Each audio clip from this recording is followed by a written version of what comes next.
Binawian ng buhay ang 71 years old na lolo matapos saksakin ng isang lalaki sa Kabayugan, Malinaw, Aklan.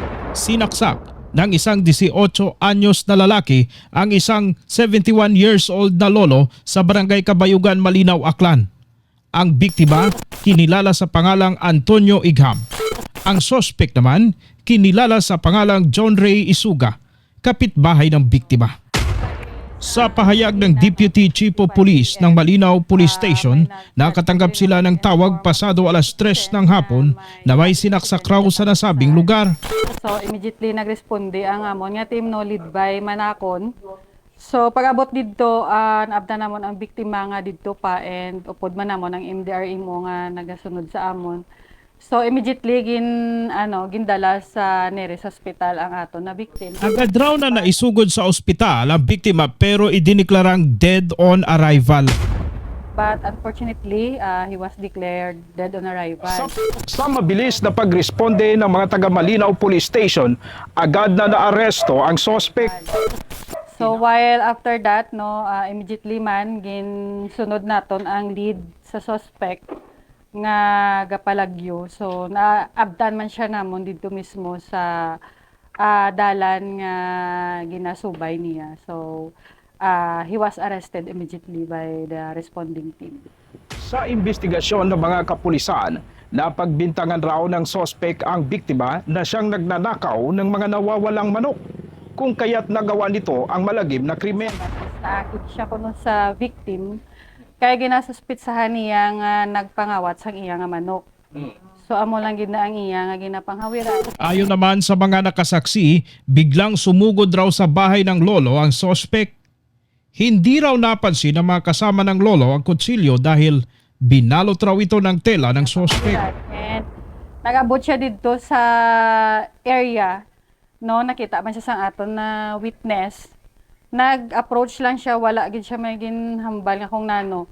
Ang kutsilyo nga ginahawiran niya ara gali sa iya kamot, nakaputos sang bayo. So wala man kaintindi ang witness nga amo na to gali ang iya obrahon. So ginbuno na lang insigida ining aton nga biktima. Din gid exactly nga location ma'am puno yung ining biktima. So according to kagina sa nakitaan ko ang samad abi niya diri gid sa may dalom sang heart tabala. So do apat yata ka stab wound. So gina-wait pa man namon ang result sang medical legal kung sa diin gid na mga party. Kaya nakita lang namo kagina to nga duguan na siya kag may amo tong initially kanang nakita ang stab wound nga diri dampi sa may idalom sang iyang Pero ang lugar ma'am kung sa balay sang victim or same sa diin gid natabo. Oo, sa balay ini sang ato na biktima sagwa sang balay bali naga-istorya sila sang iya upod nga migo yaman. So amo tong nag-stand nga witness ta nga nakakita gid sang pagbuno. So kung mo ginkatuan gid sa gali sang suspect meaning may intention gid ya gali. Yes, oo. Amo gid gali ang intention niya ginkatuan niya. Yes, sir. Para Yes, sir. pwede mabalaan ma'am ang mga edad sang suspect ug sang victim. Bali ang aton nga suspect bag-o lang gid siya nag 18 years old. And residente man siya sang Sitio Mambog, Barangay Kabayugan. Magkalapit pa na Oo, amo na. So wala man ma-inform, wala man sang commotion, wala sang organ approach niya ang aton nga victim nga amo na galing iya na akigan, immediately lang gid. Pero according to him, dugay naman kuno nadula iya manok. So kay nahubog siya guro, amo to I don't know kung anong nag-come out sa mind niya nga amo na tong desisyon nga natabo, nga nahimo niya. May dumot gid gali ang suspect ma'am. Oo, sir. Oo. And patraidor niya ini nga ginobra, so possibly ang amon nga iga-file sa iya is murder. Wala naman may dati nga daw inaway or alitan ning duha ma'am. Wala gid ko so amo lang na ang according man sa statement niya sa aton nga suspect is nang suspected lang niya nga amo kuno ang nagakawat sang iya manok. Pinagid ko lang nagkaladula sa iya manok ma'am. Wala man gani niya maisip dugay naman gani kuno natabo ang ini nga insidente. Wala not reported in the barangay, wala man nagpasumon, wala tanan. So amo lang Sa sorpresa lang nga natabo nga naka-decide siya nga among sinagid niya ang aton nga biktiman. Anong klase nga manok to ma'am? Pang native or ang pagbuya? Wala ko naman siya napamangkot no kung ano, pero hambalya dabi ang manok kay kaginabi ano gid sa iya pa magsabat-sabat no.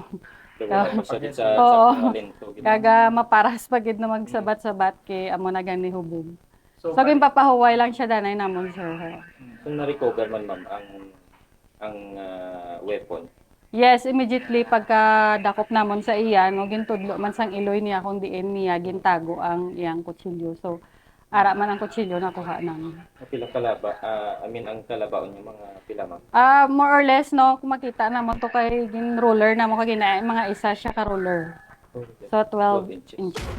At dahil sa patraidor umano ang pagpatay ng suspect sa biktima ay sasampahan nila ito ng kasong murder. Ang pamilya naman ng lolo ay hindi makapaniwala na manok ang dahilan ng insidenteng ito. Si tatay ko naging kabangda niya nagkwanit manok. Bali si tatay mo ta. Oo. Pero ginapabangdan Oo. suspect nga nagapamot manok. Marot tagadiro. Nagkakaduga ko na ang manok. Pero may Ay. agagid matang mga manok diyang Pero doon na ano matalagang manok ron. tatalaga manok. Palin maka takaw si tatay at manok ay wala talagang manok. Isa sa palaisipan sa mga pamilya ng biktima kung paanong mawawalan raw ng manok itong suspect na ito gayong wala naman itong alagang mga manok.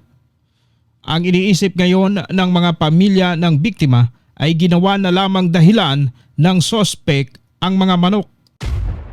Ngayong hapon nga ay nandirito na tayo sa Malinaw Police Station. Ito yung sitwasyon ng suspect at kasalukuyan pang natutulog. Hintayin natin na gumising at kung papalarin ay mabigyan tayo ng pagkakataon na makapalit siya.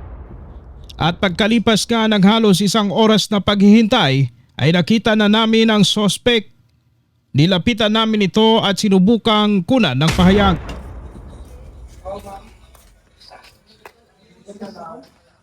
Medical na ang suspect sa pagbuno no sa isang kalolo.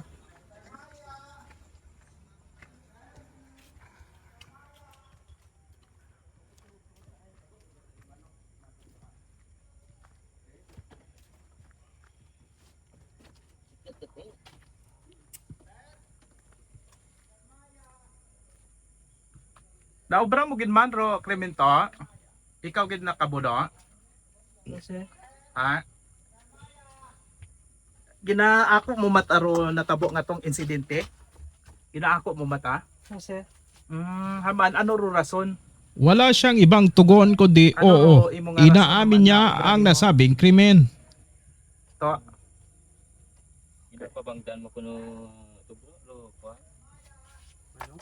Pabangdan mo kuno tong imong panakot manok. Matuod ra to nga doyon ro rason nga nabuno nimo. Amo sir nga manok sir kaduga ko naman tabi sir.